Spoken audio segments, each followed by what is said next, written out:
Et le nom du film Supergirl Woman of Tomorrow a changé. Ça peut sembler idiot, mais cela peut aussi signifier un changement d'attitude chez DC Studios.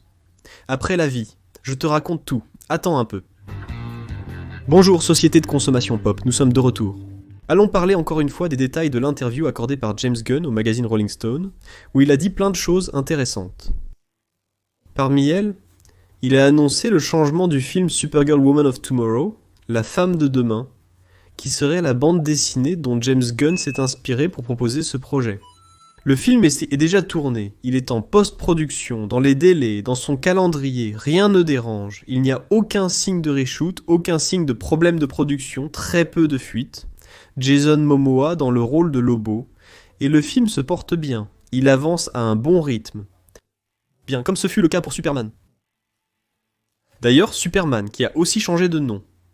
Superman s'appelait Superman Legacy, l'héritage de Superman. Ce qui donnait déjà une idée de ce que serait le film. Et James Gunn a décidé d'enlever l'héritage, et de laisser seulement Superman comme nom du film. Maintenant, avec Supergirl, Woman of Tomorrow, il fait la même chose. Il enlève Woman of Tomorrow, et laisse seulement Supergirl. Pourquoi ça, Fabricio ? Pour économiser des caractères. Pour utiliser moins de lettres, là, sur la façade du cinéma ? Je ne pense pas. Je crois que cela peut signifier un changement d'attitude et un optimisme. Le regretter chez DC. Parce qu'en retirant le nom de soutien du film, tu te concentres sur le personnage. Tu te focalises sur le personnage. Tu fais confiance au personnage Superman, un film avec David Cornswet, réalisé par James Gunn, écrit et aussi produit par lui.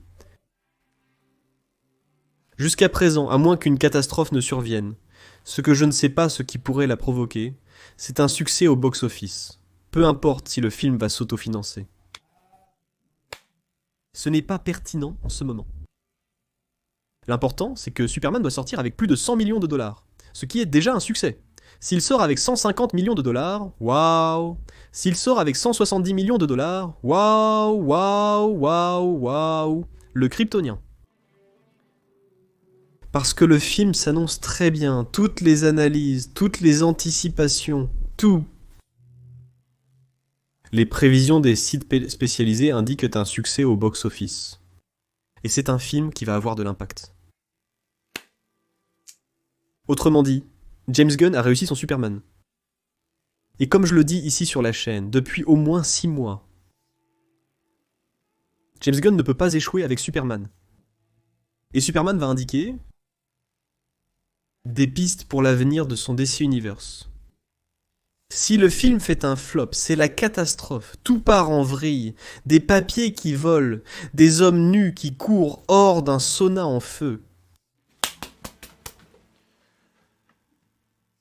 Si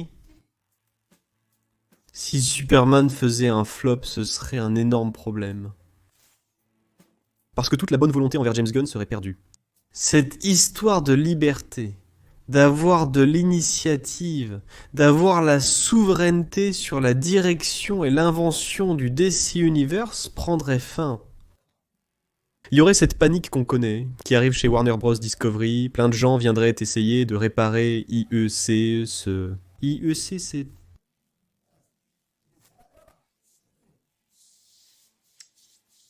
Maintenant, si Superman n'était qu'un succès raisonnable, moyen, James Gunn gagnerait plus de temps.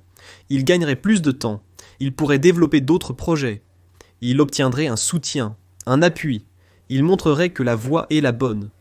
Mais que ce n'est que le début. Que les prochains films promettent avoir la construction d'un univers, la construction d'une fanbase, d'enfants qui vont grandir avec ces personnages. Et que la direction était la bonne. C'est le deuxième scénario. Maintenant, dans un scénario de succès absolu, c'est une toute autre histoire. Là, non seulement James Gunn est sur la bonne voie, mais il a totalement raison. Et maintenant, il va pouvoir faire ce qu'il veut. Vraiment. Il va même pouvoir mettre Paulo Baraka dehors, et il anticipe déjà ça dans ses dernières interviews. Remarquez qu'au début, il était un peu timide.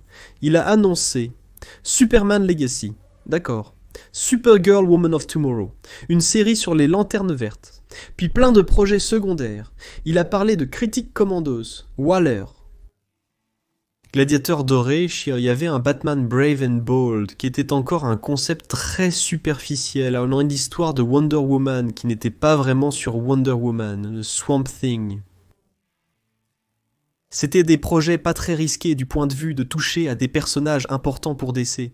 Tout avait un sous-titre, tout avait une petite explication, un petit support, une référence aux comics pour que tu puisses suivre.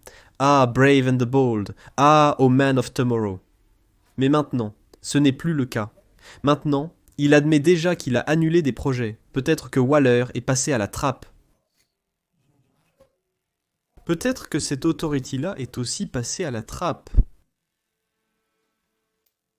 Et James Gunn est en train d'annuler ses projets alternatifs pour se concentrer là où il doit se concentrer. Parce que maintenant, il a du poids pour ça. Il a la légitimité pour toucher à Wonder Woman, pour toucher à Batman. Et il a dit dans cette même interview qu'il développe à toute vitesse, à fond, Wonder Woman et Batman. Il n'avait jamais admis ça auparavant. Et maintenant, il assume. Wonder Woman et Batman arrivent. Je développe ces deux projets, je supervise personnellement. Nous ne sommes pas seulement au début d'un scénario sur Wonder Woman, mais nous sommes aussi au début du développement pour savoir qui sera Batman dans le DC Universe. Wonder Woman et Batman arrivent, et Supergirl. Être simplement Supergirl, cela signifie une confiance totale dans le personnage. Il n'y a même pas besoin de sous-titres. Il suffit de dire Supergirl et hop, je sais déjà où je suis, je sais déjà où je vais. Parce qu'il sait déjà que Supergirl va avoir du succès. Il sait déjà que Superman va avoir encore plus de succès que ce qui était attendu. Il a déjà cette information qui se transforme en pari pour l'avenir. Donc il n'a pas besoin d'être prudent en parlant de Gladiateur doré, il va déjà parler de Batman. Il va parler, de la créature du marais. Il va parler de Wonder Woman. Il va toucher à la première ligne qui était en retrait jusqu'à présent. Il a mis les gros calibres en avant. Si quelque chose doit mal tourner, ce sont les gros calibres qui vont échouer.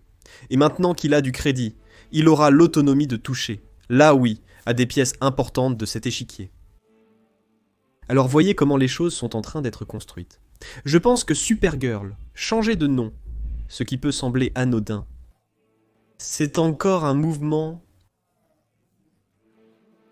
positif pour DC Studios. Et tu peux me demander, alors Batman Brave and the Bold va devenir simplement Batman. Peut-être Batman et Robin. Parce que Batman a de Batman de Matt Reeves. Donc là je pense que ça entre en conflit. Donc si Batman n'est pas Brave and the Bold, ça peut très bien être Batman et Robin. Je pense que ça marche super bien. Pour ce concept, pour cet univers qui est en train d'être créé. Mais voyons ce que ça donne. Qu'est-ce que tu en penses? Écris ici en bas dans les commentaires. Je reviens bientôt avec plus de sujets sur la culture pop. Après le générique, il y aura des options de la chaîne pour que tu puisses cliquer et rester un peu plus avec moi. A plus, à bientôt, à tout de suite. Salut! Et voilà, c'était encore un contenu des 4 choses. La chaîne propose au moins 3 vidéos tous les jours du lundi au dimanche. Si ça t'a plu, voici encore quelques suggestions à regarder. N'oublie pas de laisser un like, un commentaire, de t'abonner si ce n'est pas déjà fait, et d'activer la cloche pour recevoir les nouvelles notifications. Merci beaucoup, à la prochaine.